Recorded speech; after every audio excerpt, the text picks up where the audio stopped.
Crouch. Bind. Set. Joe presents the House of Rugby, together with Guinness. Greetings, everybody. Welcome back to House of Rugby, brought to you by Joe, together with our very good friends at Guinness. We are back from what was a fairly eventful hit out in Cardiff last time around. That got a bit of pick-up, didn't it? It did. Got very excited. 1,600 people. We're straight into another Anglo-Irish bromance.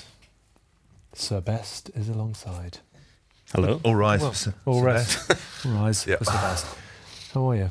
Very good. You're looking fit, like a butcher's dog. Thank you. What's going on in the world of Sir Best right now? Yes. Yeah. You going to say anything? So apparently I've been doing quite a bit of CrossFit. Right. According to who? Payne and Haskell. So I bumped into Sir Best at. You have to call him Sir Best because you were knighted, weren't you? Yes. For services Should have been. For services to bin juices? Yeah. So no services rugby. Well, mixed rugby? week, midweek veg. I should have been knighted after looking after you for 6 weeks in New Zealand. Well, we basically knighted. Well, he was whatever he an OBE, CBE, Knight of the Realm, whatever we got him. So he was Sir Best on tour. But I bumped into him last week at the RPA, and I was going. I made some joke about him being tubby and old or something like that, and he just went, "What are you talking about? Look at the glutes! Look at the glutes! I've been doing CrossFit." And I went, "What have you been doing?" And I hadn't quite clocked his eyes were revolving in his head, and I was like, "Why has he got bloodshot eyes?" He goes, "I've been doing CrossFit the whole time. I'm in great shape now." So he kept showing me, going, "I'm looking good." But then I was going along with it, going, "Fucking hell, you actually are looking all right." I think you do look well. I do think he does look well. Mm. Younger in the eyes. Are you feeling younger in the eyes? Well, I think if you tell enough lies, people believe you. Yeah. Do you know, I actually feel all right.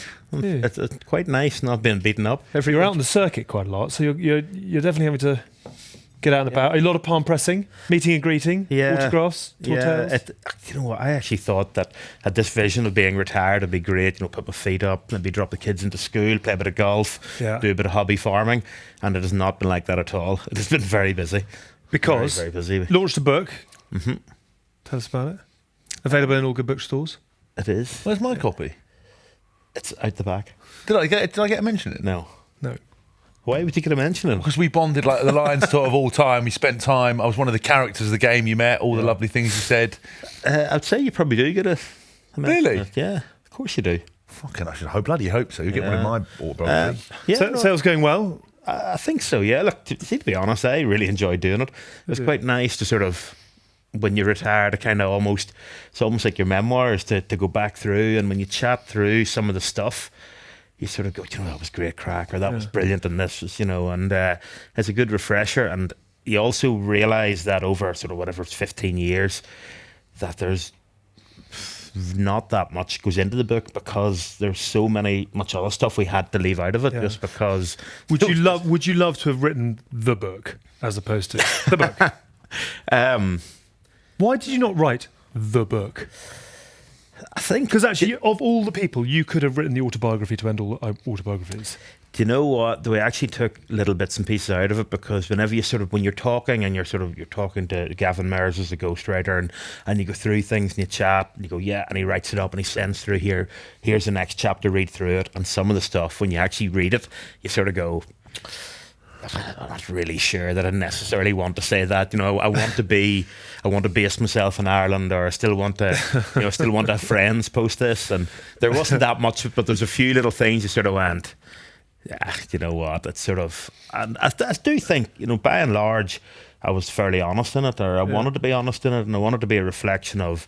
Like, ultimately, I don't remember much about the games. I don't know what you were like, but I don't remember the 80 minutes that much. But I remember the nerves and the anxiety building into it, and I just remember most of the crack after. Yeah. Have you kept those chapters from Gavin just in case you need to produce autobiography 2.0 at some point?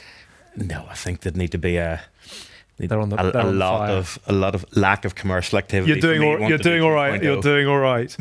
You wouldn't have seen our show last week, but we had Rebel Wilson on. That got some great pickup. We had Rob Brydon on. Did you see last I did. You did. Yeah. He's actually a bit of a fan of that. Are you? Yeah. I did notice Hask didn't get get an answer. Not only did he not got a pickup, you got a cancellation from Eddie Jones. Did you get a text afterwards? He actually FaceTimed me back. So 2 things have happened. 3 things have happened. Caitlyn Jenner called me back as I was getting into the taxi to leave. That is true. I will validate that. You validate that because I put WhatsApp group, which is a shame. Hello, James. Yeah. Hi, James. What do you want? And I was like, oh, don't worry, Kate. I'll speak to you later. Right? Fucked it, love. Don't worry about it. So she spoke to me. And then after show, then Eddie Jones FaceTimed me twice since then. I haven't You've cancelled him because it's so awkward. I was like, by the way, Eddie, I was trying to stitch you up in front of 1,600 people to get you to see that because he would have been like, mate, what are you fucking doing? I'd be like, sorry. And then Nicholas Holt, I told him about who dis? New number. Who dis? Now I said about him, saying that I, probably beat Tins has got Rebel Wilson on, or had Jamie Dornan on. I needed some heavy hitters, and he wrote back going, a day late, going, oh, I'm not sure I could. I'm not sure I'm going to bring that level of spice, but I'll see what I can do. And I was like, voice note, and was like, mate, you're 24 hours too late. Like, maybe go make another X-Man movie because there's nothing for you here. Dry. It's completely dumb in the eye. A couple of quick headlines. Do you know who does FaceTime me all the time though? I'll be sitting there, minding my own business, and I'll be this. I'm looking at Chloe, and it's not her. And I look at my phone, and look at that, and I look over, and it's like 10:30 and 11 o'clock. And I go, Chloe, it's Rory Best. She goes, answer it. Do you enjoy it? And I was like, who wants to talk to me? And he's probably with Ian Henderson, and they want to abuse me. Yeah. Does Ian Henderson produce more words per minute than any other human alive? He is a very special person. Yeah. Absolutely, but I'm trying to keep up with his WPM. His rev counter is he's quick. Actually incredibly intelligent, and you can just see in his head there's all these thoughts and they just want to get out. Yeah, he's brilliant. Honestly, so I didn't know.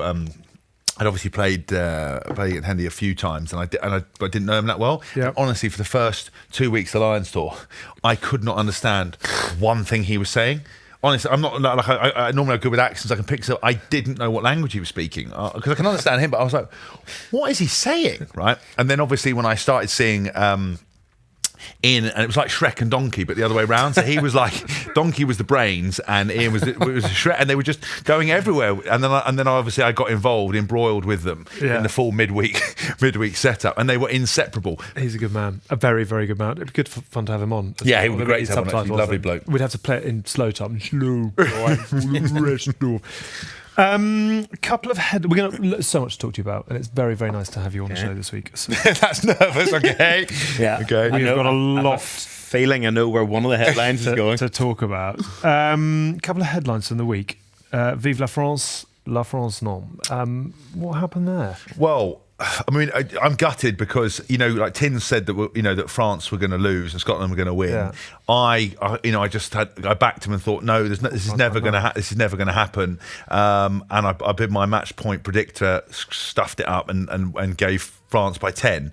And then I was having an afternoon tea actually with Chloe. Now I'm retired on a Sunday. And civilised. Civilised, yeah. Crumpet and a scone. Yeah, I was at the Four Seasons actually, afternoning tea. Hello. Finger sandwiches, and I was checking up, and I couldn't believe it. And I just got to the bit where the French guy, it said on the Sky News thing, French guy could be in trouble here, and I was thinking, he hasn't punched someone, has he? And then you see the photo, and you're like, he's lost the plot, and then they just imploded as they do, and the whole thing's now open season. Is it now like a proper mental thing with France, or is it?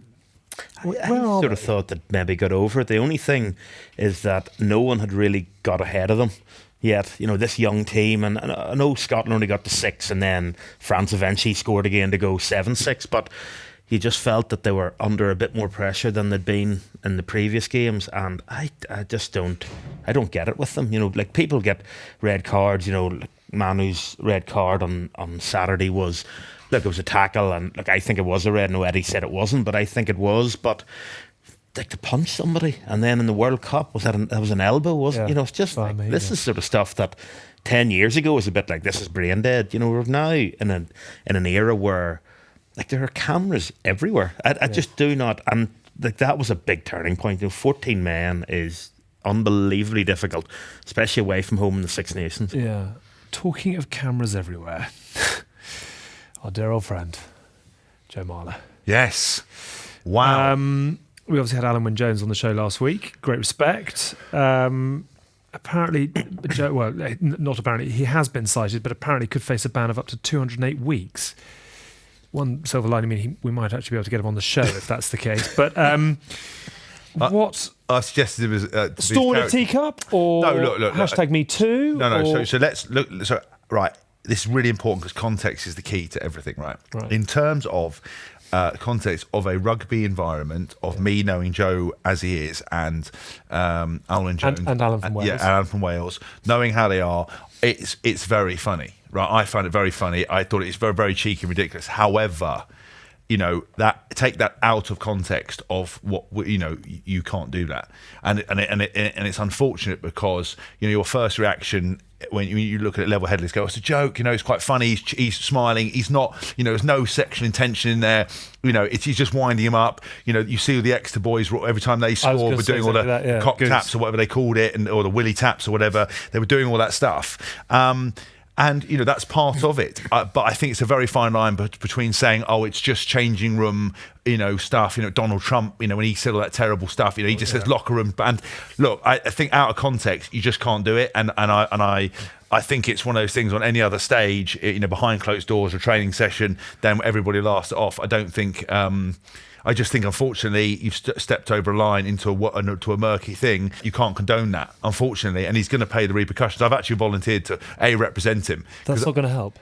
Oh, but what a scene, though. If we recorded that, unless we're going to go to House of Rugby live at his judiciary. I would love that. And then he said, I can't. He said he's going to get, the England guy's going to look after him. But then I said, well, can I be a character witness? Just come. I'm not sure that will. Because I think it would help. Maximum ban of 208, but it might go up off the back of that.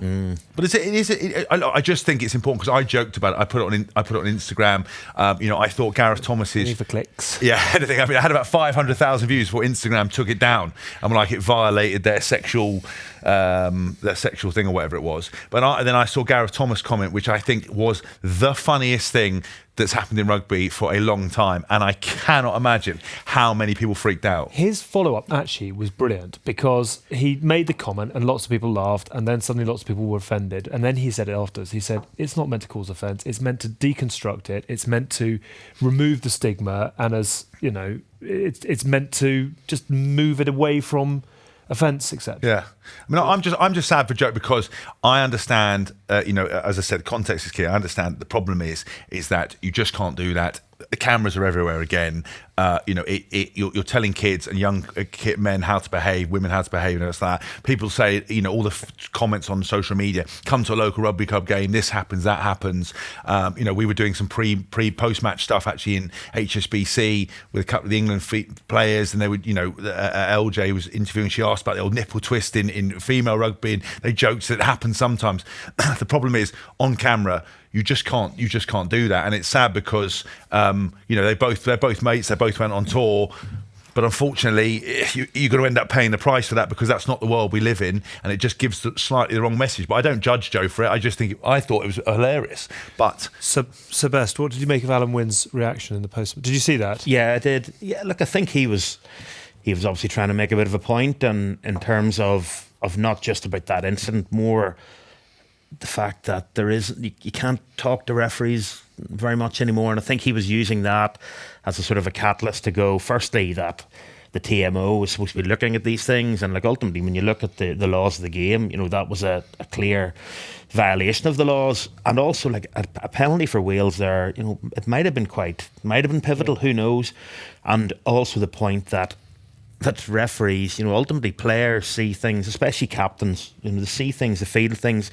They've got to be allowed to have this interaction, and the best referees allow that because they're confident in their own ability, and the average enough referees don't allow it, and that is I think that's what he was trying to get at. I don't think necessarily that he was having a go at Joe per se, but he was making a point. But I think Hask is right. I think ultimately, knowing Joe and knowing Alun Wyn, Joe was doing it to try and have, a bit of crack, a bit of annoyance, maybe wind him up.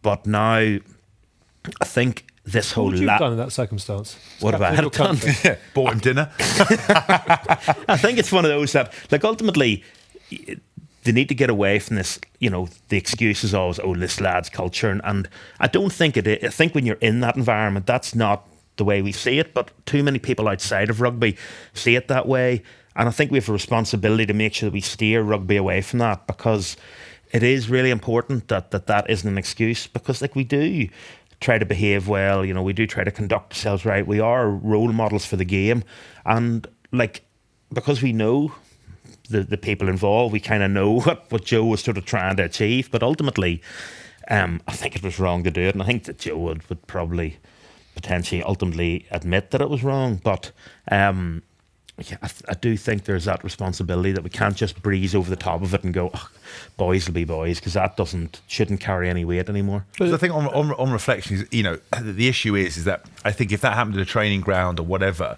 but as soon as you step onto the stage, all of us, exactly what Rory said, are unfortunately role models. No one asked to be a role model, you know. Some of us don't necessarily conduct ourselves as role models with intention. You know, if I thought about role model the whole time, I wouldn't swear, I wouldn't do things. But I want to be true to myself, which doesn't mean putting a false image across. Yep. But I think exactly what you're saying is that, you know, I found it amusing because I know exactly what Joe was doing. Everybody in rugby now has all this fake tough guy mentality because you can't throw a punch, you can't throw an elbow. Everyone gets into a melee, pushing and shoving, swearing. No one does anything and nothing happens apart from just a lot of threatening. It's just like, do you want some, like, you know. But the thing is that because you are on the public stage, because you are playing for England, that is where you have to get away from that. And it's unfortunate because I think rugby clubs and sports places are the last kind of bastion of where common sense and you know, a bit of calmness and PC mentality and health and safety haven't pervaded our lives. But when you step onto the international circuit and you do it,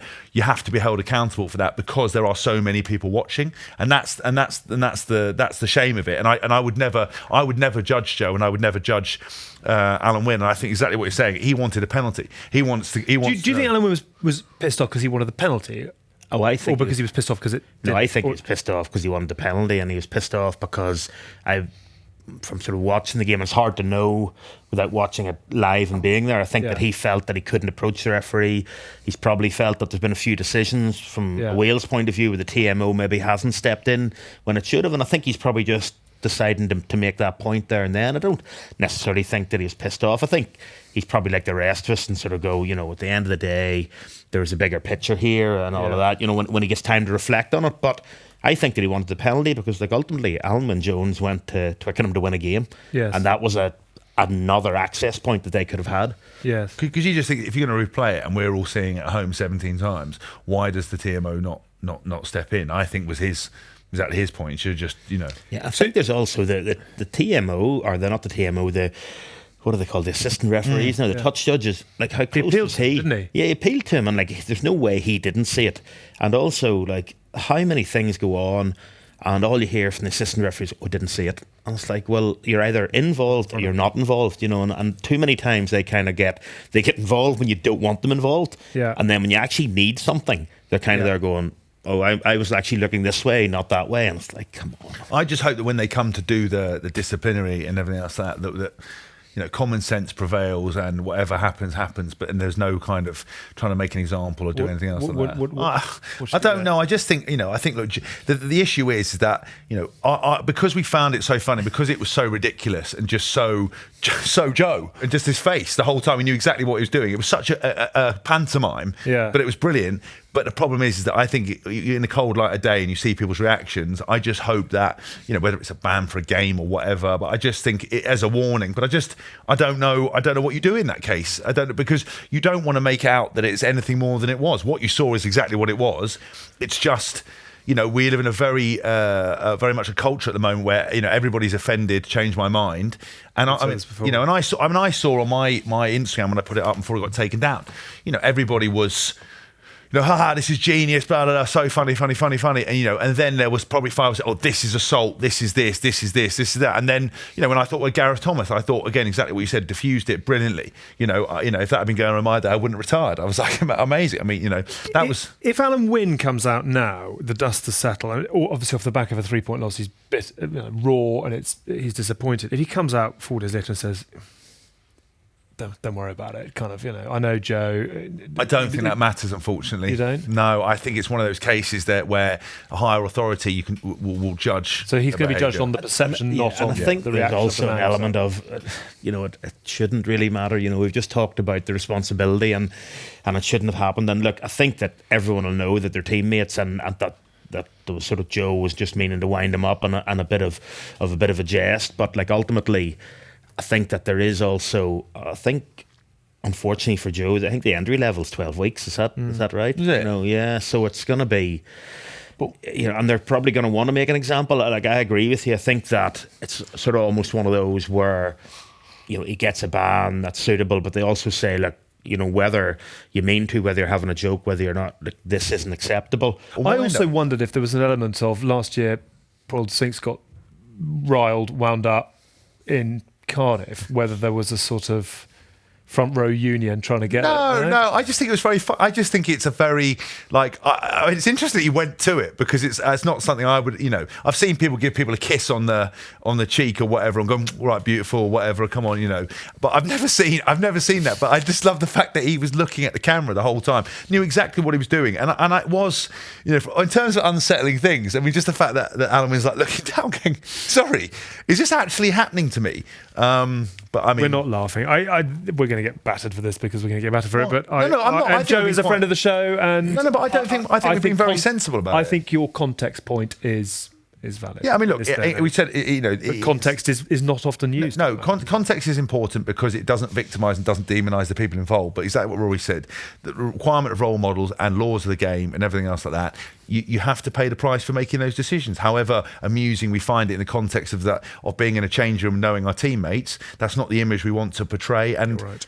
I do lots of things that aren't part of the game, and I've done things in my career that aren't up, and and I get told all the time on this podcast, you swear too much, little kids watch it. I'm like, well, I shouldn't be watching it. It's over 16 on Instagram, so get off.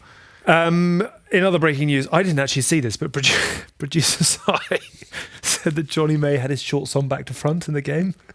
I didn't see that. I didn't see that. If that is true, almost as good as the time that Rob Henderson played 40 minutes of international rugby with I didn't see that either. with a lighter in his pocket. Did you not hear that one? No, He went out for a fag he tells the story brilliantly, but he went out for a fag pre the anthems, and then the team ran out and he was like, shit, I'm late, so I had to run onto the field and had to play the first half played a few with games a lighter in his pocket. I played a few games with boots on my hands. Hands on my feet.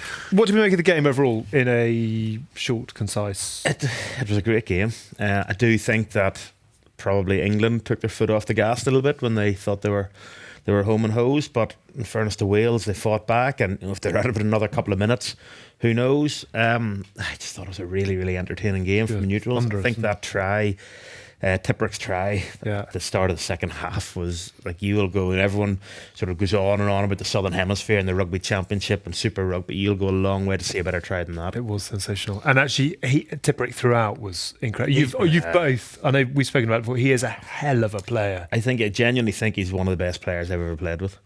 I mean, we wondered Him whether... and Ask, obviously. yeah, obviously. We wondered whether he might have... opens. What a back row that would be. We wondered whether we might have... he might have done something to one of Gatz's relatives or something, to the fact he didn't get more game time. Because we asked us, like, what have you done, mate? What have you done? Because, obviously Sam Walton's fantastic, brilliant player. But, I think any other team he would have started, just because all-round skill set, engine on him, ability over the ball. How good he, like, even in the Lions, we had a move off the top of a short line out, went to him and he was chipping over the top, and like a duck to water. The problem was we couldn't win a line out. They still had to do it. yeah. And Haskell's wearing the boots in the hand. Yeah, it was. Like a horse. Hit me in the face. I had to open my mouth to get it in. But I would say I thought England's defence was unbelievable. I thought that is probably one of the most physical displays I've seen. They were absolutely banging Wales. Like I thought Courtney Laws, Tom Curry, Stinkler, Manu. Yeah. The stat was at 26 or 28 dominant tackles to 6 or 8. Yeah. Something like that. It was just, and it's hard to know because somebody actually asked me, going, are they just better tacklers or are they bigger or stronger? It has to be the defensive system for a start because they can't be that much bigger and stronger. No, I know, like, you think that England are like superhuman, but like ultimately, well, certainly Tins does when they're playing Ireland. Yeah. But I think it has to be the structures and system. It's the amount of times that they actually hit somebody. And it's a bit of a stop dead, and then the second person comes in and just wallops it. Whereas you see a lot of teams, the second guy kind of goes, "Oh, I can maybe get onto the poach here." Whereas they just smash it, and then they just obliterate everything after that. Yeah. I think it's down to training, the way they train, the intensity of training. So, everything in the minimum requirement is shoulders on. So, like sometimes when you're going through moves, you might touch 2 hands on. If you don't get your body in front and shoulder on, Eddie goes mad, John Mitchell goes mad. Steve Borthwick will be going mad, and so that's that intensity. So when they ramp up in the week, Eddie will always make sure the standard goes, ramps up, and sometimes they go full on. But if you let someone run through you, or you don't work as a second man, you're picked up in training. You're shown to be picked up in training. All the stats show that you haven't worked hard enough, and I think that's all part of his mentality. Is just consistently going. There's one point where one Wales player ran in, and 4 of them just ran off their feet and were like just trying to smoke all piled up. It was like insane. Funny enough, I saw Stinkler after the game, who, can I just say, his back was looking amazing. Big, big back. But great back. He said that was right up there in terms of physicality. I'm just thinking back to your game against the All Blacks in Dublin. When you go through a game like that, what does it feel like to come out the other side? Can you just give us a sense of what that is? I think when you start to run off the pitch, when you see your number coming up, there's a bit of you don't want to go off the pitch, and there's a bit of thank fucking God, because everyone's just screaming at you, but you won't give up, and then you get off and you sit down, you're like going, and then all you do is hope that, because obviously with front row it's a direct, you're back on again, and you're just going, please don't get injured. But I think it's the day after. You wake up and you go, you know what, I don't feel too bad. And then 2 days later, you literally wake up and go, what happened last night? Somebody has driven over me in my sleep. It is just, you're so sore for days. And even when you go to walk upstairs, like your quads just feel like they're going to give up on you. And it is just, but the flip side of that is there's actually no better feeling than playing in those sort of games. Ways? Oh, it is, absolutely. And when you get into it and when you start to hit people and you see them going back, and I think that's also with England, it's infectious, when they start to go back and you maybe haven't made one of those tackles, you're there going, just let someone come at me because I want to hit them back as well, and you can see how excited they get. Bad now, they was shout that a lot. that Ireland All Black game, was that the most physical you played in with other yeah, I think so. I remember coming off at the same time as Tadhg Furlong, which doesn't happen very often because normally he plays for 80 minutes, but coming off and sitting down and within about 30 seconds just going, I think that is the tiredest I've ever been, coming off the pitch and looking at him, and he said the same thing. It was just, and I think to win the top games, and England, you going into the England-Wales game, that sort of Wales, would have fancied the chance coming up. They're defending champions, they're a good team. And they would have known that they would have had to lift it again from the Ireland performance to beat them, and they invested in it, and you could see them. And when you invest in that, it's brilliant at the time, but you are very, very sore afterwards. Most physical game you played in? I think for me was England South Africa 2014, the draw. I put 34 tackles in. Did you really? Yeah, and Paul Ackford gave me 4 out of 10 for my with the quote, "Not his best defensive day." You've forgotten about it. Turns out that Paul had put his eyes on the wrong way in the morning. Not the first for him, and not the last. And the feeling at the end of it. I mean, again, exactly what Rory said. I'm always 2 days after it, like in absolute hell. But it's like you. I mean, I limp around most of the time anyway. But you develop, like, you come off the game and they go, "How are you?" You're like, "Oh, I'm actually all right." Next day, you're like a bit stiff. Neck goes. 2 days afterwards, you developed injuries you didn't even know you had. And it's very hard to go in to training, say on the Monday, and go, "Oh, by the way, I can't train today." And they're like, "But you said you were fine yesterday and you did all the recovery," because they check on you. Yeah. I'm like, "Yeah, but my calf's tightened up now, my ankle don't work, my shoulder." And the idea of anyone hitting you, like I said to Chloe, and I said to my younger brother, I said, if you ever want the day of reckoning, if you ever want to get one up on me, 2 days after a game is a day that I can't defend myself. Chloe's taken advantage, wrestled me, and I can't go in, but my brother hasn't dared yet. But he always, my brother started working out once. He was like, the day of reckoning will come, as he'd pass me going to the gym, ready for all the times I'd beaten him up. He was ready to do me in. But I thought the day of reckoning was when you get into the octagon. yeah. That's another day of reckoning. I have lots of days of reckoning, actually. Right. Let's get into you. Let's dive into Rory's back catalogue. We always use that expression. Everyone sort of sits a little more uncomfortably. We're going to assess also where we are this week in the Match Point Predictor League. The big question is, have you made it out of the 2000s? The answer is no. Oh. And we're going to look ahead to the only remaining game of the Championship. It's a rather sad end to the Six Nations this year, isn't it? But we'll come on to all of that. I want to start at the end of a glorious, glorious career, but that dressing room at the end of the New Zealand game. Mm-hmm. Take us through coming off an amazing sort of a huge amount of respect shown to you, but what it was like taking off that Ireland jersey in Japan post the game against the All Blacks in the quarterfinals. I think probably just before we left the pitch, we kind of huddled up and sort of said, I think I kind of said my thank yous, and I kind of finished it by going, well, you know what? I'm not your captain anymore. So, as a bit of a joke, because it was sort of so emotional, I had to do something. And then we got into the change rooms, and Joe had all the media stuff to do before he comes in. And I kind of went, well, I've kind of said my piece. It's not my spot. And nobody wanted, and it was just, it seemed like an eternity that nobody spoke. And I was speaking to somebody, some of the backroom staff that were there, and they said they have never been in a change room like that in their lives. It was just, and like, there were boys upset. I was obviously very emotional, and I think there's just little waves hit you where it dawns on you that when they pull the jersey off, that'll be the last time that, in a playing context, that you take an Ireland jersey off. And it was incredibly sad, and obviously kids were there, and they kind of, well, Richie especially, he didn't really get his head around it. He was like looking to go around, have the crack with everyone. You're kind of going, get back here and do not say a word to anyone. Yeah. And because we went there and we wanted to create Irish history. We wanted to be the first side to get the semi-final, and we'd fallen short, and it was incredibly frustrating. It was incredibly emotional for me, and I think probably what made it worse was, obviously when you get into the change room, it goes sort of 1 to 23 right round, all the shirts are laid out, and then when we sat down in the change room at the end, sort of once everyone had gathered their thoughts a little bit, like Tig and Cian, who I'd played a lot of tests with and very friendly with both, and they both give me their shirts to sort of say, listen, we want you to remember this is your last game as this front row. We want you to have our test shirts. And you're kind of there going, I've got myself around this, I've had a drink, I can do this. And then these two sort of giants of world rugby give you their shirts, and you see what it means to them, and like you can't really ever explain to them how much it meant to me at that time. And all these little waves of emotion just hit you, and it was incredibly sad. But at the same time, like, you have to be incredibly grateful for.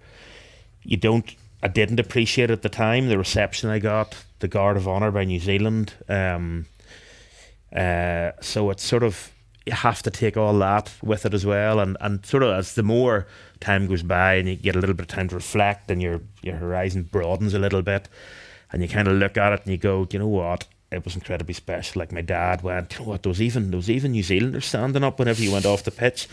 I was going, really, Dad, thanks, thanks for pointing that out. But look, I was incredibly lucky. I got to walk off the pitch in my last ever game of proper professional rugby, and I did it on my own terms. I wasn't injured, I wasn't carried off, I wasn't dropped, and you have to take that perspective on it and just be incredibly grateful.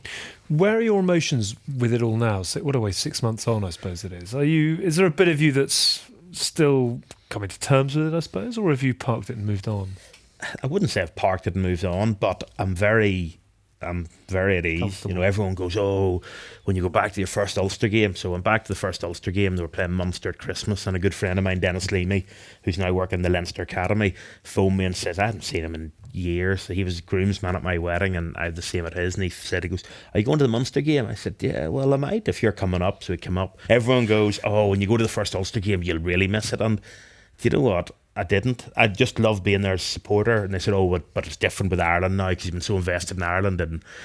And even going to the Wales game, because I missed the Scotland game, but it was the Wales game. And look, the bits, you walk around the stadium and the sun's shining on the grass, and you go, I'd love to be there. The fireworks and the drums and all of that.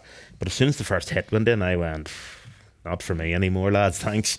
And I'm, like I say, I think because of the way it ended for me, in terms of, I knew the World Cup was going to be, and I knew it was kind of, not so much stretching myself, because I actually think I played, because when you say that, there's sort of elements of the press are very quick to pick up, well, too old, too this, but I actually felt that I was there by right, and And that was really important for me. But like ultimately I knew if I could get to the World Cup, it was going to take a lot of sort of commitment and discipline and sacrifice to get there. And if I got there, I'd be very happy. And I did. So like, I'm not missing the game. And it's actually quite nice to be back being a rugby fan again, as opposed to someone who's a nervous wreck and then sort of trying to play a game. And, you know, you sort of, you forget how much you love rugby when you're playing it. That is interesting. So you've, by the sound of it, you've made peace with it quite quickly. And is that because you had the career you had, do you think? I mean, do you look back now and think, do you know, I milked everything I could get out of the game? Or do you have itches that you haven't scratched in terms of things you'd like to have done that you haven't? Ultimately, I would have loved to have won a few more trophies with Ulster. I would have loved to have played in a Lions Test game, but those little things. But I think at the same time that those are the kind of things that drive you on. You know, not having success every year with Ulster was kind of like, right, we need to work hard to make sure we get it next year. I remember the Lions in 13, you know, that was very much a part of me going, you know, I'm not going to let this beat me. I'm going to make sure. And then in 17, tell me more about 2013, because it was a. Did you go as a replacement? A replacement. That's right. So basically, we get. So I wasn't in the initial squad, and then Dylan got the red card for the. Wayne Barnes. Yeah. And he tells that story well. And then, so I get the phone call to say I was coming out, but I think just mentally, I just couldn't get my head around it. You know, I wouldn't be as confident as James. You know, I can't just sort of not be in the initial squad and turn up and just be the life and soul of the party. His is a cover-up act, then. You need to know that, and you will. But like genuinely, I'm obviously slagging, but I just couldn't. And the problem was we lost a couple of lineouts. Actually, do you know what the biggest thing probably was? In between sort of missing the selection and actually getting called up, there was like, you know, they released little snippets of the Fly on the Wall documentary. And one of the ones was sitting around the selection, and Gats sort of goes, Wig, you know, what do you think about the hooker? And he says, well, you know what I think, Tom Young, Dylan Hartley, Richard Hibbert. And Gats sort of goes something along the lines of, no best, that's a big call. And Wig kind of went, oh, not really. And like those sort of things kind of like play, and like everyone thinks that boys that play international rugby top level for a prolonged period of time, you know, we give off this air that we're invincible and confidence isn't an issue, but it is, and there's always that sort of doubt, and that. Did you struggle with self-doubt? Was that a thing in your career? It was, yeah, and I think the thing is that I was about to say that I didn't, and I think the thing about it is that. And in the book, it's sort of the amount of people said, oh, I didn't realise you struggle with so much self-doubt. But for me, there's kind of, everyone has different motivations as to why they play the game. And obviously, family's a big thing for me. But there's also this air of you walk into the changing room and I'm kind of looking around going, that lad thinks he's going to take my spot today. Well, that ain't happening. And it's almost like the self-doubt that I used it as a driving force to sort of go, today I need to be better because he might take my spot and I'm not going to let that happen. And I think on that Lions in 13, I just allowed the self-doubt to go the other way, and it spiraled downwards out of control, and I sort of spent a lot of time in the room, and I might as well not have been there, is the way I sort of look back at it. And that's why in 17 it was so important for me. I wanted to play in the test, but when it became fairly obvious with the geographical 6 coming out and the 23 kind of being ring fenced that I wasn't going to be on it, it was really important to me to go, do you know what? I want to go out and make sure that A, I enjoy this, and B, I play as well as I can. So I actually look back and go, the Lions isn't a tainted memory for me. And did you achieve that? I think so. That Chiefs game was amazing. When we beat we beat them by 30 points, and they were probably the strongest provincial side at that stage, and that was sort of built around, let's just go out and play, you know, don't worry about tactics, let's go out and enjoy it, and don't have any regrets. And that was as much, I was probably talking to myself as much as the rest of the squad, but that was a moment for me. And that's why, you know, like, you can have all these regrets that you didn't do this, but I think you just use them to drive on. And I think that if, like, the amount of people in that 13 tour that either played in a Lions test or, you know, went to the Lions and came back and were never capped again is remarkable on that one. Why was that? I don't know, just maybe they sort of went, I've achieved, tick it off, I've done the Lions, I can sit back and relax. And as soon as you, like he knows, as soon as you sit back and relax, somebody younger, fitter and stronger comes past you. Yeah. Whereas like I sort of went, that wasn't me, that wasn't the best of me. I need to show everyone that wasn't the best of me, and that's kind of been a lot of my mindset over the years. Yeah, it's absolutely fascinating. I would never have put you down as someone who wrestled mentally with the game. I always saw you as sort of very comfortable with it, very confident with it. Yeah, with no great sort of. I think that is dramas, because you do these talks now, and everyone sort of goes, what about leadership? And for me, a bit of it is being able to act a little bit. Obviously, you know what you need to do, but you also got to portray this image of no matter what happens, we can win this game, even though inside you're kind of going, we have no chance. But you sort of, as long as you can portray that and be that person, I think that's as big a part of it as anything, because everyone has doubts. And it's like some people, as soon as they have doubts, you just see them drop their head and you see them just losing eye contact, and you just go, this guy's gone.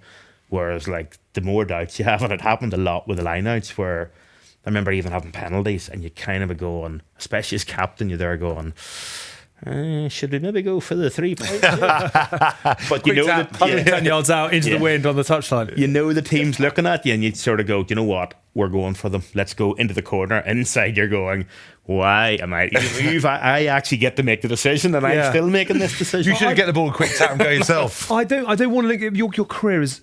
I mean, Christ alive, it's remarkable. I want to get into that, but I am interested in that psychology around the lineouts, etc. I mean, can you just explain what that was like? Was it just a?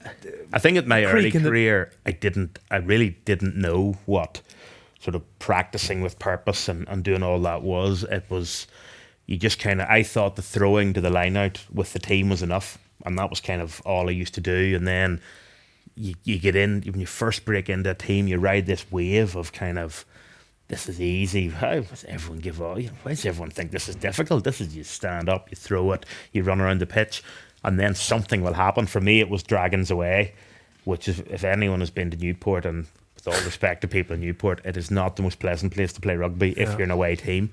And it felt like on the day we hadn't won a line out, and one of those days we just nearly want to go, like, if you're not going to bring me off, I'm walking off, because this is just, it's awful. So there was one specific game which triggered. Yeah, and so when you look back at it, it wasn't, and it never is as bad as you first thought. Yeah. So we sort of eventually took, towards the end of the season, eventually looked back at it, and I spent the rest of the season kind of on and off the bench for Ulster. And I just went at the end of that year, a couple of things happened, is that I need to see a psychologist, just to sort of, a sports psychologist, see where I'm going, and I need to practice more. And what happens now is you still get the doubt, but at least now, like, I would try to, I kind of probably became a bit obsessive with it towards the end of my career, and like, it would maybe be 100 extra balls at the end of each session, maybe at least 4, maybe 5 times a week. And it would be like the extent where Simon Easterby and Hendy were the 2 people that always stayed out with me, and they would be going, I think you've done enough. I go, no, just a couple more. You get obsessive with it, and but it also gives you, when you miss a line out, it gives you that reassurance to go, just practice. You've done this, and you have I try to do the same routine every time. I look at the line, I line myself up, and you'll get everything set, and you try to follow through. But it's, ironically enough, it was being with the Barbarians where I kind of realised that, because we didn't do any lineouts all week, and you kind of basically turn up in captain's run and go, underarm, overarm. What are we going to do here, lads? And it is just, all you do is stand up and go, what, if I miss this, who really cares? You just throw it, and actually relaxing and throwing and releasing your hands. I think we only lost 1 or 2 in the 3 games, and it was just through sheer just relaxed, and sometimes you can allow this to get on top of you. It's absolutely fascinating. It's interesting with things like that, though, because psychologists and people talk about it's like your recipe for success. So his self-doubt is his recipe for success. The problem is that unless you address it, it then becomes your recipe for failure. Do you know what I mean? So a lot of people who have had things happen to them more often than not can make a success of it. But at some point you have to address it because it then eats you away. So like the tipping point of you being able to go and actually becoming obsessive with it, having that self-doubt made you the player you were. But then at some point, like you said, you've got to reach out to a psychologist. You have to address it and have to do it because it will unwind you. But I would never have thought that. I just think maybe it's because you look so old, you just look so mature at all times. So I never would have guessed. Honestly, if under any pressure, even the Lions sort, you just look to Rory, and be like, if he's fine, I'm fine. It's not a problem. We've got a Lord or a Sir or whatever it is. You are a Lord, Sir Best. Knighthood. I'm conscious also you need a bit of a refresh. Let's have a pause, and then I want to get into the fun stuff and the early stuff and all the great days that you have had without focusing too much on the odd blip or whatever it might be. While we take a break, you are listening and watching to House of Rugby on Joe together with Guinness, with me, Alex Payne, alongside the Hoff and the former Alun captain, Sir Rory Best. Superlatives all round. Still to come, we're going to have a look at Rory's time with Ireland. We're going to ask whether he hated James before we met him. The answer tends to be normally yes. We'll preview the final game of the Guinness Six Nations. But first, here is a quick reminder of a special House of Rugby that we released on Sunday. We looked back at the 1994 Women's World Cup with 3 of the England legends who won the competition. It was really good fun. It is a genuinely good listen. And they also had something to say on the unique way that they pushed the game forwards. Have a listen to this. Did you organise your first game, or am I making that up? No, it's true. The first England international. You did, didn't you? Yeah, Organised you the did. first England international. Somebody came to England training and said, the man from Sweden wants to come in the autumn. Is there anybody that would like to organise it? So I just, we'll do it. So I put my hand up, and my ex-partner, he played for the North, and he was an England students player. So Steve knew how to organise something like that. So sort of between us, we just... Yeah, cobbled it together. Took the man's phone number from Sweden, and I was driving back up home thinking, I've got to organise an international match. And at that point, I was thinking, I'll really enjoy it because the girls will play at my home ground. I'll watch it, and didn't dream that I'd be, a few months later actually playing in the team. But we organised it. Amazing. Did you win? I sort of came to realise what was going on as I was singing the national anthem, and it suddenly became all emotional. But because I've been literally running around making sure the commissionaires were in place, and the girls that were selling T-shirts were sorted, and the people in the bar were okay. And love to see Owen Farrell doing that on match day. England Wales, making sure the concessions are out and programmes are being sold. You're watching the House of Rugby on Joe, together with Guinness. So that was Jill Burns alongside Giselle Mather and Nicky Ponson with some wonderful thoughts on the 1994 World Cup. Well worth watching if you can. They actually organised their own international against Sweden. You're lucky you didn't have to pull your socks. Well, I couldn't organise anything, so yeah.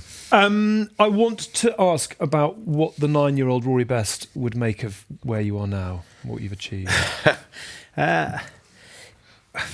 So I think when I was 9, there was no professional rugby for a start.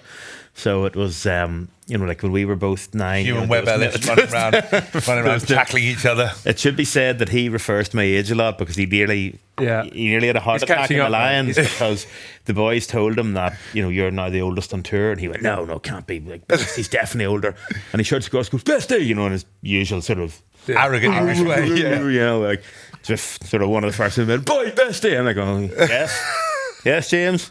He went, how old are you? And of course, I think it was Mako had told me, he goes, make sure you say you're 33. What were you, 34? Yeah. Say you're 33. I go, 33. He went, oh, fuck. Yeah. Because actually, when I shouted over, I was like, Bestie. And I saw this old fat bloke with a bald head, and I thought Bestie was behind him because I hadn't seen him because he always wears a scrum cap. So I was like, sir, can you get the fuck out of the way? I'm trying to talk to Rory Best. And then the bloke turned around and was like, 33. So it was like a double shock. So I was like, oh my God, he's younger than me. And that old bloke is actually him. Yeah. You're in good nick, though. Sci-fi is that funny. Yeah. Tell me about when you first fell in love with rugby, what the hook was, where the dream began. I think it probably started because my dad played, my uncle played for Banbridge, my grandfather played as well. And we kind of just went there, and my 2 older brothers played, and they were 2 years and 4 years older than me, and it was kind of what you did on a Saturday. And I kind of was sort of swept along with them. I did quite like soccer, but obviously being probably not that athletically blessed. Probably had all these little. Were you talented at all? Everyone had trials for somebody. I could I didn't. No, you didn't. Oh, everyone but Hask, who's got a 50p foot. Yeah. Well, like, you didn't really get trials with us. I had an okay left foot, but I wore Adidas Toblerones just off at Out to the stadium. It was amazing actually. I once tried football, wore Adidas boots, and they lost their share price went down, confiscated them. So never mind. Surprised. I've no doubt. I've absolutely no doubt. What is your football team? Have you got a Premier League? Middlesbrough. Is it? Because My mum's from there. Me pulling Well, Mum is faces. from Me and Middlesbrough. Middlesbrough went, oh, your mum's. So when we used to go over to visit my grandfather, he used to bring us to the old Erson Park, and then sort of more recently the Riverside. I was the only fool in our family that fell in love with them and stayed supporting them. And good on you. yeah, no, Where are they now? I've got no idea which even league they're they're in. a place or two, hopefully above the relegation zone of the Championship. Strong. Jonathan Woodgate's in there, but we're going to be all right. It's a young side. Living the dream. You're a Yeah. proper supporter. So yes, because actually, when did you first properly get into it, to rugby? When did you put the boots on? 18 or 15. I think whenever that the football was picked up was the first time. Yeah. Yeah, exactly. No, Did you walk across the trenches in World War One and play? That's what I want to know. Because we hear about the football Yeah, game. yeah. Was there a Armistice rugby game? Yeah. You'd have been running the other way. Yeah, of course. for sure. Oh, he's like to get shot by his own side. I think it was the 1991 World Cup. My first big. You memory played in of- that? Fucking hell, Bestie. You're unbelievable, mate. Would you mind? to All give that us a second, CrossFit. like, Sorry, we actually stop have a serious interrupting. Conversation. The wordsmith at You work. came on here and have serious conversations. Oh, well, you've surely turned up at the wrong party, I'm I afraid. shut up for the entire bit about the self-doubt bit. I've got to do something on here. Carry on. You're welcome. 1991. No, you're all right. I don't want to talk about it. No. You may speak, Sir Lord Best. Okay. 91. 91 World Cup quarter-final, Ireland, Australia. Yes. And that was my first proper memory of being at Lansdowne Road and kind of going, this is class. This is Ireland- Gordon Hamilton was the Ireland one, wasn't should have it? won it, yeah. Gordon Hamilton scored, and Rob Saunders potentially should have kicked the ball off the pitch, Yeah. over the stand, I think is what my grandfather said. And Liner. then Lina scored, and it was. He still says he gets a very warm welcome in Dublin, which is Actually, that's us, isn't it? You Yeah. know, just sort of. But yeah, look, I think at the end of the day, when the stories came out that whenever Gordon Hamilton scored with not long left, and he brought everyone in, he said, "Right, here's what we're going to do. We're going to kick off. They're going to kick it out. We're going to get the line out, and we're going to do." And everyone kind of goes, well, "You know what? He's a class player," and he knew it was going to happen. And he was cool, calm, and collected, and they did it. And I think in Ireland, they kind of respect that a little bit. yeah. Sire's just whispered in my ear. Is it true that you used to dress up as Gordon Hamilton, play in the garden on a Sunday? Full Irish gear. Fucking book. Yeah. Sales going well, obviously. Yeah, yes, I would have. I used to. It was Ploughing in old- the flower beds and the rugby special used to be on, and used to watch a bit of that and go out and play. Or if there was a 6 or 5 nations it was then game on. That was a cue for you to. No, jump in or I'm not something. going to do it. I was more going to actually wondering. I wasn't going to say anything. I was just going to wonder when you were a kid, did you have to play with an extra small ball? Because look at them little hands. I know. That's like a full, you can't Yeah. use them, can you? It's unbelievable, isn't it? Like, How did you do that? You've think- also got think- the pointy finger thing, fingers going in different directions. What's happened to the small? Yeah. think You how and much Haas better together. I'd be than you if I had bigger hands. As And that's what I mean. Did you have to play with a size 3 or something like that for training? Because there's no way you could catch a proper size ball with that. Actually, it is. It's awful. See, everyone's talking about this great offloading game. Like, literally, as soon as I put it into one hand, it's gone. Just slipped out the side. I'm like, dude, get around this back if I'm doing offload. I'm like, yeah, 2-handed. Old school, round the corner. You cannot hold the ball in one hand. Tell me about the point at which you began to take it seriously. Because actually, am I right in saying there was quite a lot of tearaway about you? There was a wee bit, yeah. Believe it or not, I used to be a wee bit of. Now you're a statesman. And I've heard about senior. trying to oversell a book, mate, and make up. You were tearaway. No, there was- You're running there away is- from the Bowls Club. There was a point, gradients. you know, genuinely, there wasn't a point where somebody told me, because I think when I was younger, people had told me, you're drinking too much, you need to train harder. I just said, go away, I'm playing for Ulster, you know. I'd been capped by Ireland, this is easy. Yeah. And a genuine, even now, if people try to tell me what to do, it doesn't really get a great reception. But there was an instant where, so we'd won we won the the Celtic League in 2006 with Ulster. And we had a bit of a night out afterwards to celebrate in Swansea. Like, you know what Swansea's like. Things can escalate very quickly. Yeah. And there was a hotel room that it started off with pillow throwing. Ended up on fire. A little bit of damage done. And so that was a point. And then I went on tour with Ireland to New Zealand and Australia. And the second test in New Zealand, Jerry Flannery was starting. I hadn't come on in the first test. Second test, he'd been sick all week. Even meeting in the team room to go to the game, he's like lying in the physio bed.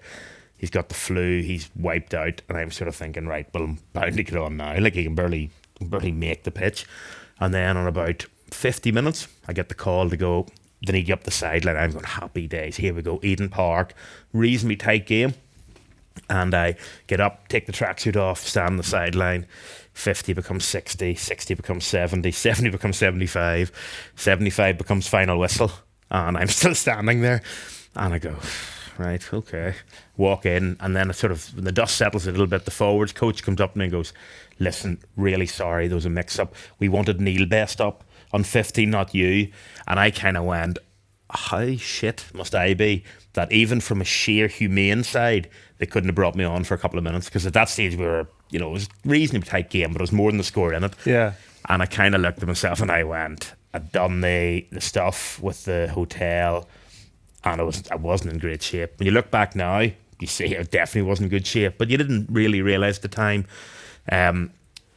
You were drinking Friday night, maybe sometimes Saturday. You're getting in a Monday, and all you wanted to do was train to get home.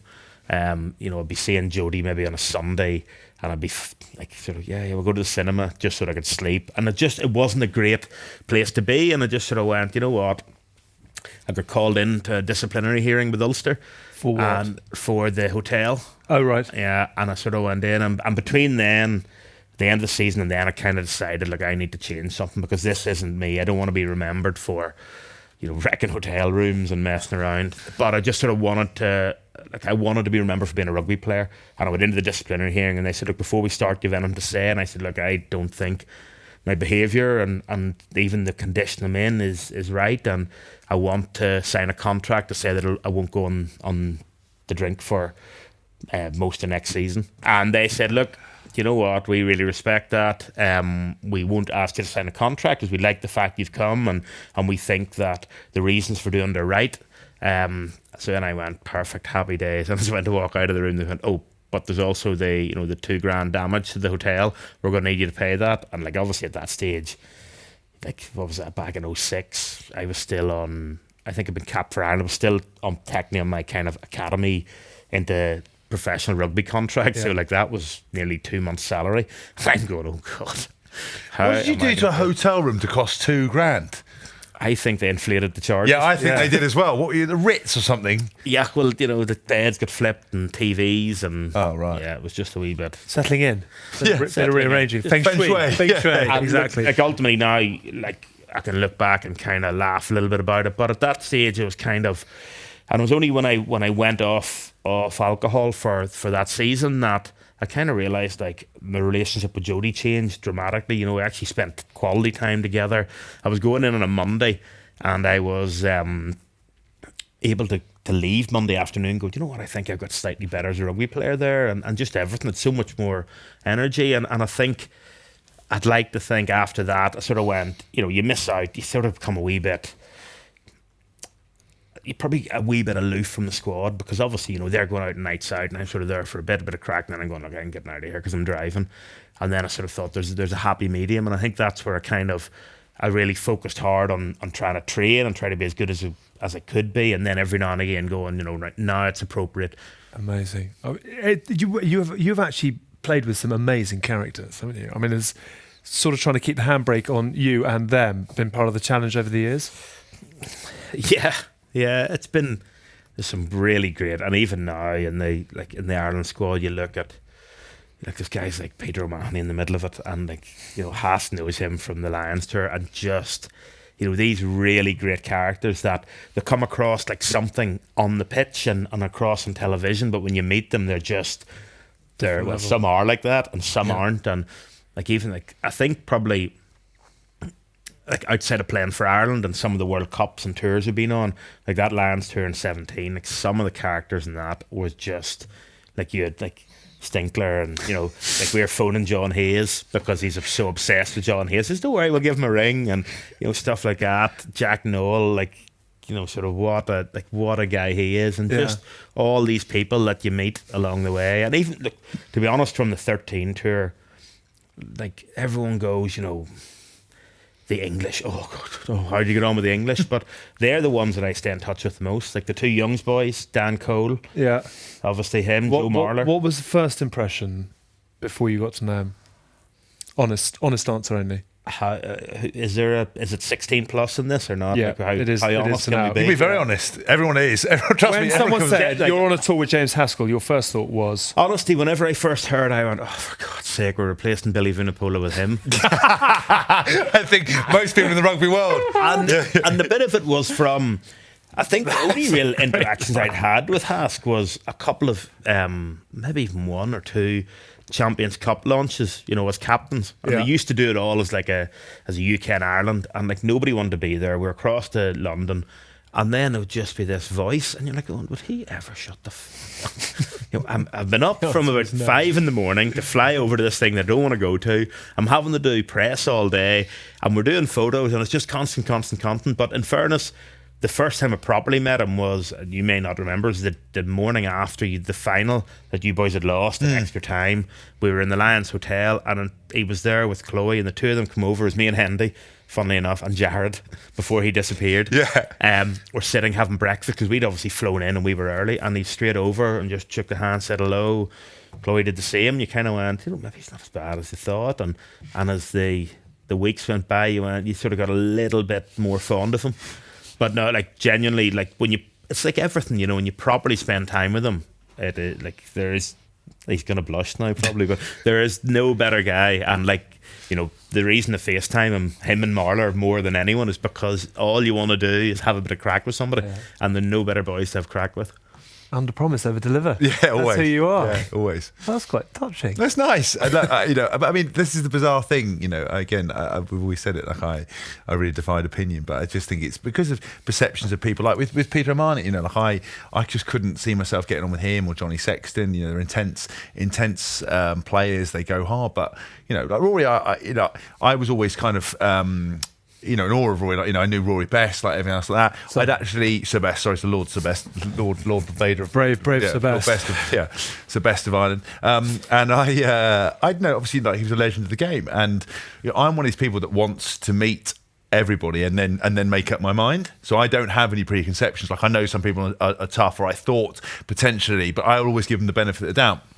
And I wanted to get to know him, and then I had no idea that of all the people that I would be on tour with, like he would be one of the ones that I was more fond of than anybody else. Like I saw him the other week at the RPA event, and I was on my feet from 11:45 to 6, and obviously it's a bit North City in there and everything else. And he turned up for 2 hours, and honest to God, I was in hysterics, like laughing. I mean, because he told me he was into CrossFit, and then told me that it's really addictive. But even the little things like every time anyone asked for a photo with me, he'd just walk in front of them, but do it absent-mindedly, so it looked like he was doing it wrong, and they'd be like, "Excuse me," and he'd be like, "Oh, I'm sorry."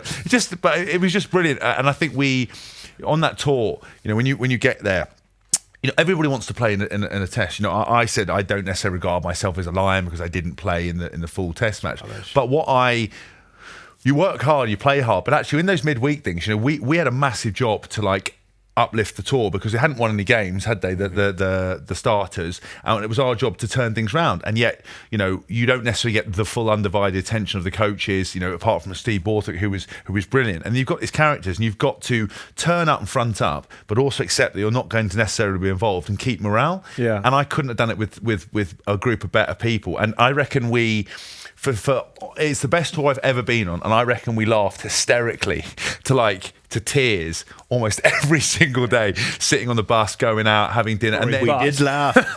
We did laugh a lot. And actually, probably the biggest laugh we got was whenever your man tried to give us an invoice for his corporate appearance. Because you know what he's like. He comes into a room, and actually it was a garden shed in this instant, and he held court for, in fairness, for about 4 hours. He's very good in a garden shed. Exactly. It's his natural habitat. It was Italian. It was like we We should have left him there. Yeah, we went. We're going to meet up for dinner, and we said this table that I called ahead. We got this, and it was a shed attached to a restaurant in Auckland, and it was just basically a garden shed. And we took the whole thing over, and there was We'd walked in, and I'd phoned ahead and said, "Look, we're the midweek, with the Lions. We want a bit of privacy." We walked in, and this restaurant is ram-packed, and I could see everyone looking at me, going, "You told me this was private," and I'm going, "Uh-oh." And then he goes, "Follow me, follow me, follow me," and we walked through, weaved our way through, out the back door. I'm going, "Uh-oh." It's just New Zealand. Like these guys could mug you. And then they opened this garden shed and put us in. It was this perfect table with 14 or 16 spaces at it, and we just filled it. And then at the end he goes, "Right, lads, everyone whip round. You've my invoice to pay for the corporate appearance." And everyone's like, going, "This guy, get out." What do you mean? I was like, "No, seriously, it's all jokes aside. You owe me $5,000. That's what it costs to do this." And all that. I was like, "No, seriously, you're not leaving. Who do I apply to? James Haskell, Was that the lunch where Cruiser ended up? Yes, yeah, that's Cruiser. And also, should we talk about that? That was his tour. That was his tour fee. That was amazing. Is that no? But that was one where was that at Omani as well? That was the second test where he was his first night out. Like Peter Omani obviously had gone from captaining the Lions to not getting involved. To and was on well, we picked him up, didn't we? We turned his tour round after that because he was on a downward slope emotionally. We picked him up, but then obviously we played the game credit card roulette. Which a lot of it's interesting because I never volunteer that, not because I'm tight, but just I was out of pocket for $5,000 for all the jokes and stuff. But don't want to bring it up. But IOU will suffice. But they started to do it, and do you remember when we got down to the final cart? What is it like? The last two it was Marler and Cruiser. Yeah, wasn't it? and they went. So just for those that don't know, credit card roulette all cards on a tray. No. Yes, we actually did it in a hat. So what we did, we put all the credit cards in a baseball cap. And the waitress comes and takes a card out, and the last card that is in there is Pace, right? And they got down to 2 cards. They put it in. We said it would be the last 2 because there was so many, and it was sort of be quite a pricey bill, yeah. And it came and they went, "Oh, should we split it?" And Cruz was like, "No, I'm feeling lucky." And they did it, and he lost. And it was, and we were literally, honest to God, everyone just was like.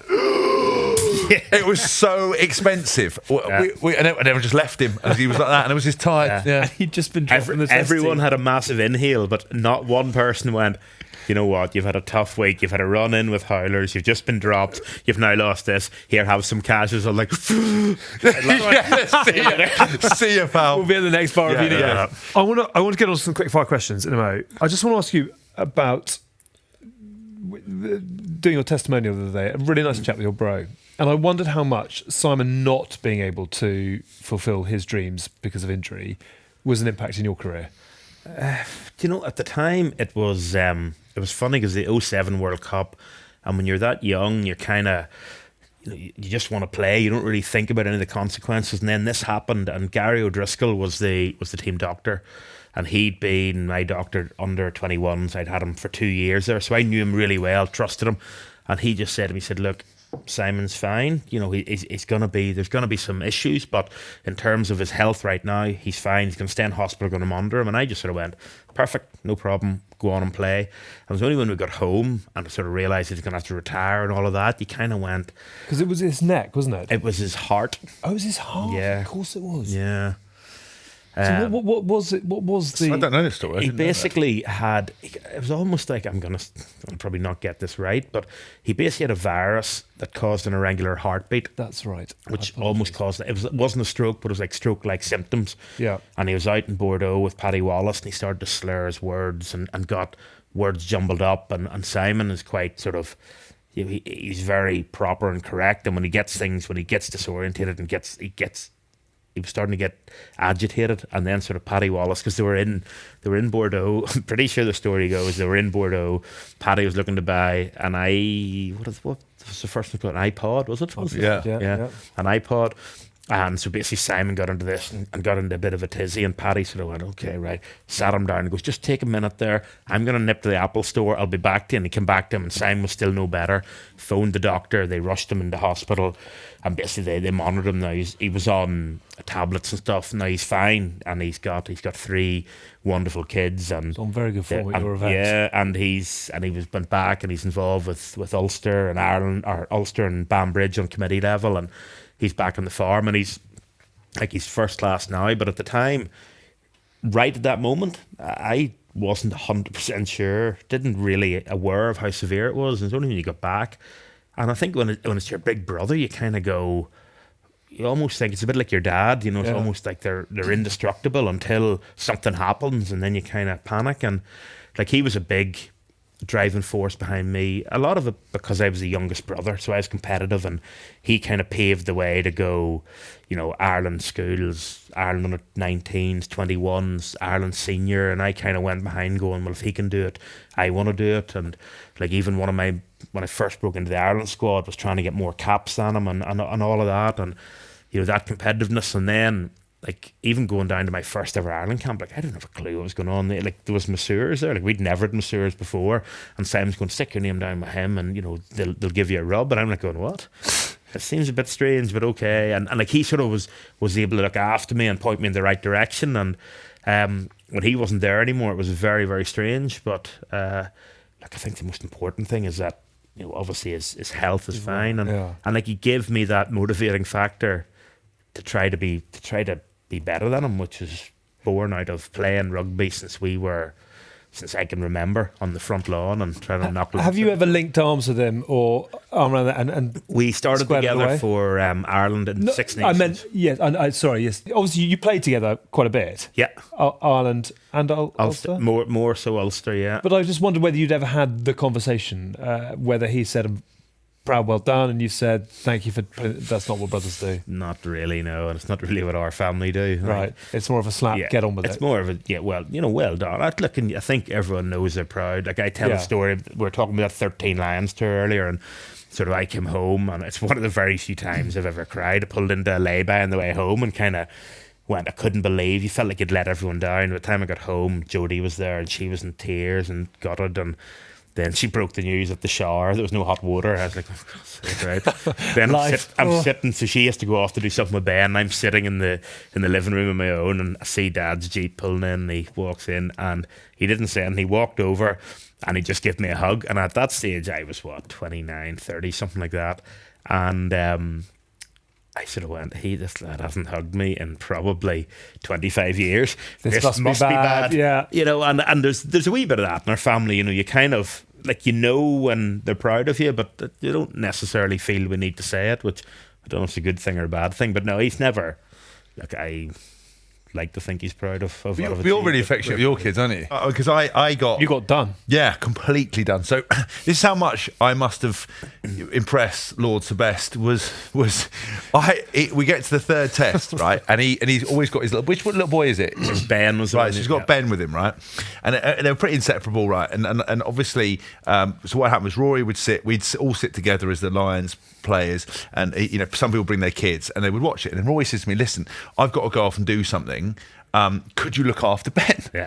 And I'm going, what? I mean, of all the people here, but I can't look after myself. Rory's like, no, you'll be fine, just sit with him. So I'm like, oh my God, this is Lord Sebest's kid. Like, I really like Rory. Like, this is a big responsibility. Like, I don't know, what'd you do with a kid? Like, how old was he? About 8? He would have been less. When was that? 17, probably 7. Maybe? 7, right? So we're sitting there, and he's sitting. I was like, all right. And he's looking at me, and I'm looking at him, and I'm sure he got no idea who I am. Prince Sebest. Yeah, Prince Sebest. Yeah. And we're talking there, and he was like looking a bit cold, and I was like, are you all right? You're right. And he went, yeah. And I went, do you need anything? He went, oh, I'm really hungry. And I was like, oh, are you? Did you not have any dinner? He went, no, my daddy didn't get me any dinner. And I went, well, what?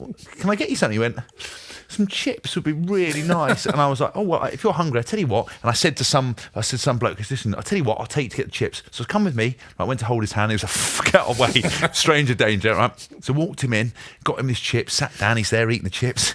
After the game, I see Rory. I went, Rory, I saw Ben. Obviously, you hadn't fed him. He went, what are you talking about? A fucking 3-course dinner. And I went, he's done you. And I went, what do you mean? He went, no, he's manipulated you, James. He spotted a weak, out-of-depth adult and a completely... And Ben's like that, covered in ketchup and chips. And obviously probably been told that he's not allowed to have them. And I was like, looking at him. And ever since I see him on his Instagram, and I'm like, you little shit. How dare you? So best will get you. Quick fire questions. What did it mean to play for Ireland? A lot. Like, it's genuine, incredible, and even over the last little bit, like everyone wants to know this, sort of being from Northern Ireland, being British, having a mother, the thing, you know, how did that all work? It's just all I ever dreamed of was playing for Ireland, and it means so much to me to represent, and then to captain that country is just, it's incredible. I mean, you walk out at the Aviva and the fireworks go off, and it is just an incredibly special place to play. Why did you never sing the anthem?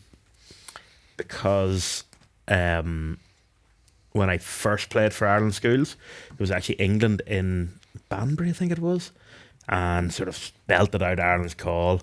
We kicked off, England caught it, kicked it out, and I threw this ball, and honestly, it was like a Hail Mary in the NFL. Like, it went sailing over the top. And whether the anthems made a difference or whether I was just shit, I'm not sure, but I just went, you know what, it was just over the top emotional. I'm never gonna, even though inside, you know, I'm very emotional, I'm not gonna sing it just in case it sends me over the edge again. And that was from that day I never sang it.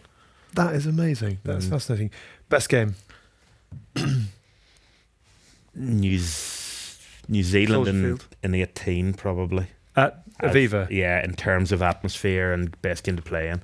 New Zealand in Chicago in 2016 in terms of creating history. And the loudest thing I've ever played in was when we played France in the 2015 World Cup in the Millennium Stadium. That was just bonkers. You were this far from people and you couldn't hear what they were saying. Shouting at each other. That was unbelievable. Yeah. Importance of Joe Schmidt on your career? What was that? Thoughts of Joe Schmidt? Importance. Oh, importance. You can give us thoughts if you'd like. When did you last speak to Joe Schmidt? A couple of weeks ago. So all the furore post World Cup and your comments being misconstrued? Do you know the word? Storm in a teacup? It was probably, the context probably wasn't right, you know, because obviously the quote for the quotes, but there was a bit of, I think when I retired, I thought that I could just sort of give, you know, a bit of a hindsight opinion, you know, maybe if you'd have done this, maybe if you'd done that, and it would just be that I was no longer the Ireland captain, and I got that wrong. And I think there was a lot of that was maybe not reported in its entirety in terms of, like, me as a captain and as a leadership group, I tried to take a lot of responsibility, but at that stage, they were trying to give Joe a kicking, and, you know, they used that a bit, and that's probably what upset me the most. But, look, I think I played my best rugby when I've got into my 30s, and he became the coach, and I think he just put a real importance on being detailed, being a smart rugby player, and sort of working hard, and like that was sort of the three things that I think are important, and it helped me a lot. So huge importance. Yeah, he's the best coach I've ever worked with. How quickly do you become a former player? And by that, the team has obviously got a job to do, but you're not part of it anymore. How quickly do you move on and move away? You know, it's so difficult because, like, you remember being a player and the former players, you don't really stay in touch with them very much, and then you're kind of on the other side going, will I text him, will I not, what do I do? And there's some really, really good friends of mine, well, I hope they're really good friends that are playing, and like even the Twickenham, you know, being at Twickenham and, you know, like going, I think that was probably one of the hardest, you know, obviously Ireland losing was tough, but seeing so many of your good friends out there and, well, firstly, not been out there to try to help them, not that it would have made any difference. But you know what? I'm not a player anymore, and you kind of have to move on a little bit. And I hope that I stay in touch. And like the ironic thing is that probably a couple of my best mates that I played rugby with are Hendy and Tag Furlong, and they're both 10 years younger than me. And now they're both old before their time, thankfully. But I still stay in touch with both of them a lot. But look, I try to stay in touch a little bit because I don't think that just because I retire I should completely lose touch with them. Yeah. But like I'm not going to be strolling into the Ireland camp anytime soon to kind of go, lads, I'm here. Do you need anything? Yeah. Did Rory leave the WhatsApp group, or was Rory evicted from the WhatsApp group? The Ulster one, I tried to leave twice at the end of the season, and then they brought me back in. I think they brought me back in to kick me out, to be honest. Right, I would say perfect. so Yeah, they want eventually- the screen grab. Future? Keen to get involved in the game? Would you coach? I wouldn't. Commentate? I don't think I would necessarily coach, as in tracksuit every day, but I would like to get involved in some kind of. I don't even know. I've got all these sort of thoughts jumbling around in my head as to what I'd like to see it, but it would be something along a bit of strategic planning, mentorship, something around that. I don't really know, and that's sort of part of the stuff I was probably talking a little bit to Joe about, to kind of someone like him that's been around the game so long, who I respect so much, to sort of go, listen, this is all in my head. What does it look like? Social secretary, Manager? To be very manager, team manager. I want to be team manager. Final question. When you retired, someone said Rory enters the room and everyone waits for his words. That is quite some compliment, and I'm going to read this because Si wrote it for a shy fat kid from Ponce Pass. That was what you described yourself as, wasn't it? Points pass. Points Pass. Yeah. We're not in A shy Wales. fat kid I know from you Points Pass. were in Wales last week, but Yeah, Pontypandy. I think is what I'm trying to think of. That's where Fireman Sam was That's from. Fireman Sam. Yeah, who said that? Hask, did he? Yeah, that's what Has said. yeah. When he came into the room, But everyone was waiting for his words. for a shy fat kid from Points pass. Points Pass, Points pass. you've done all right, haven't you? Yeah, I'd like to think Now, so. for an old fat kid, you do. I wasn't always old, At Were you one not? stage I was young. Do you know the one thing you haven't done in your career is get your lid sewn back in? I want to see like a real Astro. Would you go for an down. Andy Good now? I mean, could you possibly? Do you know, a few years ago, I was offered it, like many years ago, and I just thought, no, do you know what? Like, if I've Everyone got wants it to put receive in, it. I would shave it anyway. Yeah. Although my youngest son, Richie, he was slagging me off for being bald the other day. And I said, what are you talking about? I said, I have hair. I took it off here and I stored it under my armpit. exactly. So every now and again, now he goes, Dad, are you still stored it under there? Are you going to bring it up? I'm like, God. I tell you what No, you should Graham have done, Barnes is a which good nick. which you missed out on. It's one day turning up to training with a comedy wig, but syrup, but like badly put on. So every time you went to do anything, it was like round the one way, putting on. So everyone's like going, have you? But you don't say anything about it. That's what, when my lid finally goes, it's on its last legs, I want to get a comedy one. We're halfway through the show. It'll be open my eyes. And everyone will be looking at me going, does he know? And then I'll go off to the bathroom, I'll come round the wrong way. Can you get like That's what I want. Can you get like a proper Hasselhoff? With like Oh, a I'd love that. Like and a mullet, with full mullet, but I'll reverse the mullet so it's over my face. I honestly just play with people because everyone's so terrified now of offending anyone. I just be like, how dare you? This is my real hair. Can we do that? Yeah, Can we start getting 100%. some I wigs? always thought, I think one meeting he should have turned up. Just done it there. Before the I think it was the World Cup in 15, we were all sitting around the table. I think it was Jack McGrath, I think was the one that started it and said, I'll give you £1,000 if you grow the sides and back into a ponytail, like sort of Steven Seagal style. Oh. And I went, I'll catch a grip for £1 grand. Not there's anything wrong with the grand, obviously, but I went, no way. And then before we know it, like everyone kind of pitched in and it got up. You're up to 40 it got up grand. quite high. Actually, Like, Doc and I'm there Hollywood going, looks quite good. Why did we, please, everyone stop, because why did we not think of that? Imagine you with a ponytail and a trench coat. You look, oh my God, you would look like a poor assassin or some kind of, if you had a metallic suitcase, a ponytail and one of them big brick phones, you look unbelievable.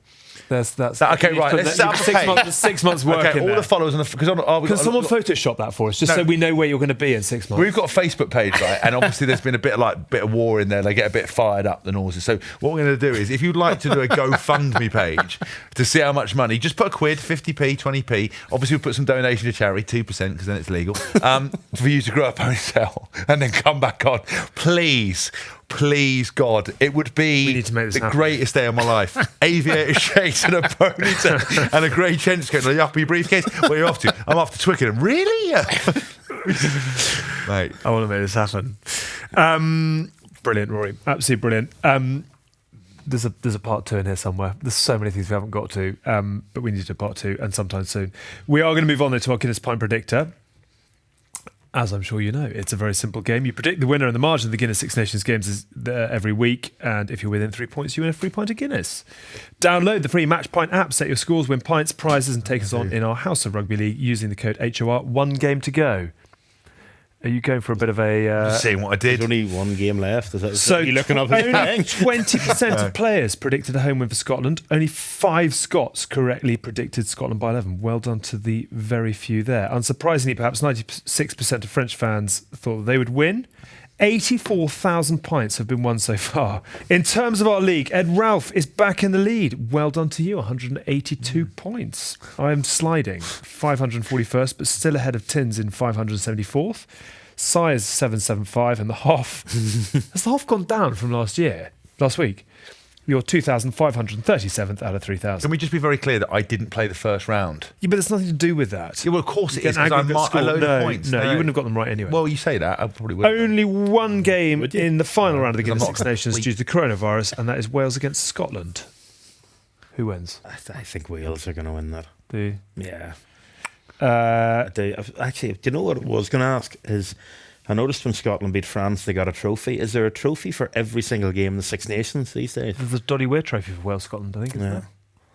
there? There's And the obviously Millennium feel bad now 'cause Shield that's for a brilliant England. trophy. yeah. He was making a joke, being sarcastic. Well, sort of I could actually go through all the trophies for you. Like Yeah, we don't go want through- to. You're similar friends with Ed Ralph. Every not really. every Oh. game you play, it's kind of like you get up. I remember having to go up in Murrayfield actually to lift the trophy, and you're kind of there going, "Well, what are we getting this for?" Yeah. If it's not the Triple Crown or the Six Nations trophy, You know what I kind would of- love? I would love it if you'd gone up to Gillette, because is yours the one with the crowns on the with the horns. Yeah, I would love you to have lifted that like it was the World Cup, like sort of dropped your knees like Platoon. It is so hard. You sort of go, and I actually saw Stuart Hogg doing it as well. He kind of got it and went, Thanks, absolutely yeah, lovely. Thanks very much. Well, do you know what? You talk about his predictions. Is that pre the RPA for the Ireland game? I was saying England by 5. He said actually England. No, by, you said Ireland by 5. I said Ireland by 5. No, did I? I can't remember. I was trying to You impress did. a load of Well, people. at Twickenham. Yeah, I don't know. I was lying. I said England by 5. He said 3 England by 8. And then 3 hours later, I asked him. And he said France by 14. I was like, not That was quite about on the when I right saw him day. being scooped out of the floor. Yeah, and, not quite. taking a reception. Word on Ireland. How have they gone? And how is life under Andy Farrell? I think it's really disappointing they didn't get another outing after England, because I do think Scotland, they look nervous. They got the job done. I thought Wales, they were very impressive against Wales. Especially that second half. And just England, I thought England played really well. I think probably people in Ireland had underestimated England because France caught them. And then like that game in Scotland was like a toss of the coin, when you get the weather that bad. And people kind of thought, there's a chance here. But England are the runners-up in the World Cup. I think with the way they played at the World Cup, for me, they were the best team at the World Cup. And ultimately, the final is where it counts, and it didn't go that way. But ultimately, Ireland went there. And I think that they are evolving, and they are trying to be, there's a new coach coming in.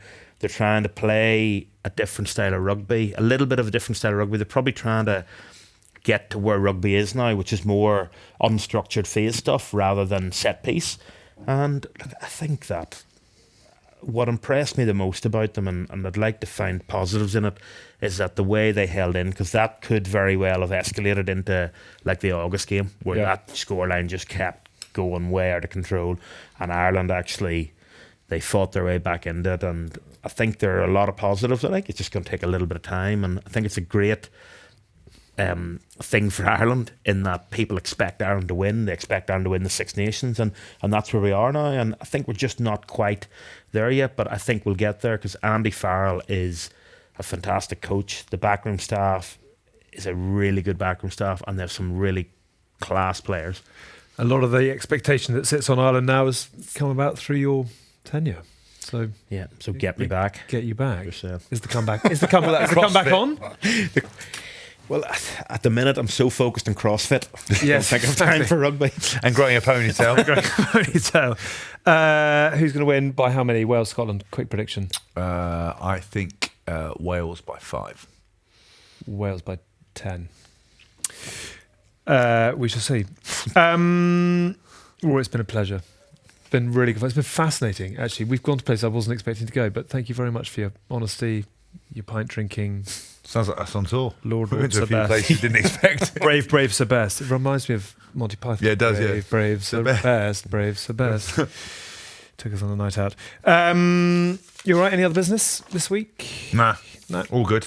Great to have him on board. Great to have Half him a on board. story. There is a probably won't part 2 make to be it done. There's a part 2 to be done, and we'll look forward to that sometime soon, I hope. Go well in the meantime. Only if I'm on with Marler. Only. Yes. I'll come He's back with he's him. probably got a bit of jail time to do before we're allowed to have him back on here, I He think. might retire again if it goes the wrong way. Or he might be retired. That is a good point. 208 weeks. He might well be retired. How long is 208 weeks? 4 years. 4 years. Christmas puddings. You want to have done more than that. Christmas puddings, indeed. That is. On that bombshell, that is it for this week. Thank you for watching. Thank you for listening to the House of Rugby, the Kingdom of Rugby with Lord So Best. It's time to put up the drawbridge. We're a YouTube show and a podcast. Don't forget Liquid Football with Kelly Cates and the team every Tuesday morning. We've got TK with Carl Frampton and Chris Lloyd, if you'd like that. Thanks to the Hoff. See you next week. What are we doing next week? Me, Hoff and Tins. I might not turn up next week. I've done quite a few in a row. Give someone else a chance. Yeah, give the people what they want. I wonder how Tins is getting on at Cheltenham. I bet we've got Benjamin Kaiser coming on. Have we? Yeah. Lovely bloke. He's a good man, actually, Benjamin Kaiser, isn't he? Very good guy. And then Ed Jackson. Book tour. Books available at Amazon retailing. Amazon, Easton's. I don't know. What do you want to give me? 20 what else is coming? 20 quid. Stadium tour. Anything else? Well, we're at Cheltenham tomorrow, and then we're For research purposes. absolutely Perfect. and then we're in the Canary Wharf on Thursday for book signing, and then I'm in the London Irish Centre to do a Q&A on Thursday evening. Is Shawnee coming down to pat and help and It depends what their budget is. yes, If Well, he'll for do Sean, nothing yeah. for come nothing. cheap, He does does he? not come cheap. Rory, you're a ledge. Can I get a Thank you signed so copy of the book? No. Of course you can. Thank you. You should do like a book exchange with. No, I would have generally read one. Oh, you're making it up. That's embarrassing. What is the title? There will be one coming. Right. Have you gone with Simply the Best? No. The best a man can get? Do you know, I got all these sort of, suggestions doing this, and I went, what, I don't really want any of this, so it's my autobiography. Well, that's exciting. Rory Best, my autobiography. Yeah. Well done, fellas. Thank you very much. Thank indeed. you. Love and hugs to all of you. Thank you for watching. Thank you for listening. Subscribe as always. We'll see you next week. You've been watching the House of Rugby on Joe, together with Guinness. Drink responsibly. Visit drinkaware.co.uk for the facts.